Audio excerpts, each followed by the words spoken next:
Shalom, selamat pagi, saudara-saudara yang kasih dalam Tuhan. Pagi ini kita akan mempelajari kembali ya tentang simbol-simbol Paskah di dalam Perjanjian Lama yang digenapkan di dalam pribadi Yesus. Nah, kemarin kita sama-sama membahas tentang simbol Paskah, yaitu bagaimana memilih kambing domba yang sempurna ya. Jadi kambing domba jantan yang dikorbankan itu harus sempurna. Tetapi dalam penggenapannya dalam pribadi Yesus, kita melihat ternyata Yesus justru mengalami cacat secara fisik. Nah, mengapa ada perbedaan seperti itu? Yang Yesus korbankan itu bukan fisik, tetapi rohani yang sempurna, kehidupan rohani yang sempurna, yang tidak bercacat, yang tidak berdosa, itu yang dipersembahkan. Jadi Yesus adalah penggenapan dari domba Paskah yang disembelih ya. Dan itu juga adalah sangat relevan. Nah, sekarang kita sama-sama memperhatikan simbol Paskah yang berikutnya tentang ketika mereka menyembelih kambing domba itu harus pada waktu senja. Ya, menyembelih kambing domba itu harus pada waktu senja. Nah, lalu kita lihat di dalam penggenapannya ya, Yesus Kristus itu disalib dan mati tepat pada pukul 3 sore. Dan itu artinya itu adalah waktu senja, pada waktu senja. Nah, saudara-saudara, kenapa harus waktu senja? Nah, ini yang kita sama-sama pikirkan. Di dalam peristiwa kematian Yesus di waktu senja, kenapa harus waktu senja? Karena harus ada peristiwa yang mengikuti setelah kematian Yesus. Ya, yaitu apa? Yaitu tirai bait Allah yang terbelah. Itu harus ya terjadi. Nah, tirai bait Allah yang terbelah itu juga menjadi simbol tentang hubungan antara manusia dengan Allah yang dipulihkan. Nah, kita ingat bahwa sebelumnya orang yang masuk dan menghadap Allah harus diwakili oleh imam ya, yang masuk ke ruangan Maha Kudus. Tetapi karena tirai bait Allah itu terbelah, maka itu menjadi simbol tentang hubungan yang dipulihkan antara kita dengan Bapa. Nah, siapakah yang menjembatani hubungan itu dipulihkan? Yesus sendiri yang sudah mati. Yesus menjadi imam besar kita yang menjembatani, menghubungkan antara kita dengan Bapa, sehingga hubungan kita dengan Bapa dipulihkan.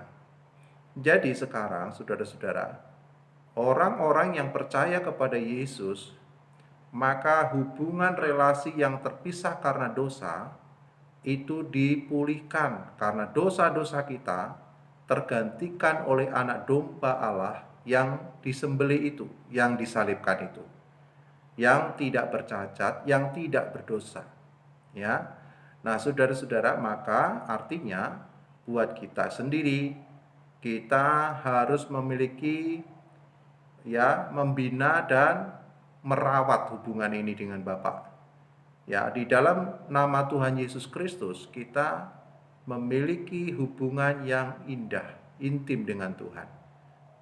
Gunakan waktu dan kesempatan ini dengan baik, supaya hari-hari kita bersama dengan Tuhan, kita mengalami kemenangan-kemenangan seperti yang terjadi terhadap bangsa Israel, terhadap peperangan-peperangan rohani ketika mereka akan merayakan Paskah.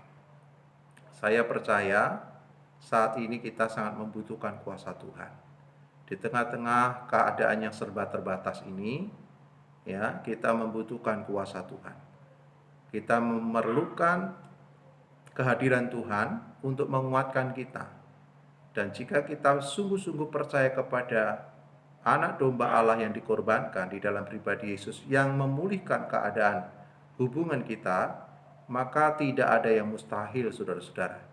Kita percaya kehidupan rohani kita pada khususnya itu semakin hari semakin mengasihi Tuhan, semakin hari semakin kita melihat kuasa Tuhan mampu bekerja di dalam seluruh kehidupan kita. Mari kita jalani hidup kita hari ini bersama dengan Tuhan Yesus sebagai anak domba Allah yang dikorbankan dan yang mati buat kita, ya. Dan itu sebabnya di dalam peristiwa jam 3 sore itu Yesus mati sebagai penggenapan yang terjadi pada perjanjian lama, yaitu soal bagaimana kambing domba itu harus disembelih di waktu senja, seperti yang tertulis di dalam Keluaran pasal 12 ayat yang ke-6. Jadi semua tergenapi, simbol-simbol Paskah dalam PL satu demi satu tergenapi dan memperjelas pikiran kita, memperjelas pemahaman kita bahwa firman Tuhan itu ya dan amin, semuanya tergenapi dengan sempurna di dalam apa yang Yesus kerjakan, ya.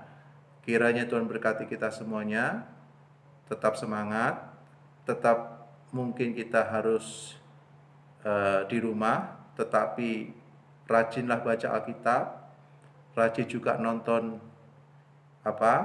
renungan-renungan ini supaya kita diperkuat, dipertajam, tetap bertumbuh secara rohani walaupun kita lebih banyak di rumah sekarang. Kiranya Tuhan berkati. Shalom.